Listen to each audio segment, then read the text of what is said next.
দেখি আজ দুপুরে গোপাল সোনারা কী কী ভোগ প্রসাদ পেলো। তো চলো, তো সবার প্রথমেই অন্নের উপর ঘি দেওয়া।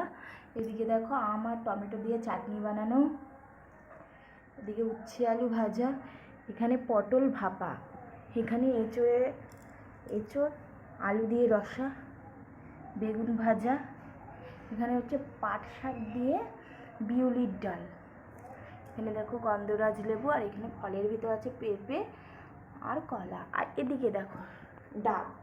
তো আজ দুপুরের ভোগ তো এই দিয়ে আমার গোপাল সোনারা পেলো। তো চলো গোপাল সোনা আর ছোট্ট ছোট্ট রাধারানীকে দর্শন করে দিই। তো দেখো আমার বড় গোপাল সোনা মানে গোবর্ধন, আর এই যে আমার কিশোরী, আর এই হচ্ছে গিরিরাজ। তো সবাই মিলে প্রসাদ পেয়ে নিল। তো সবাইকে দর্শন করো আর প্রেম সে বলো রাধে রাধে।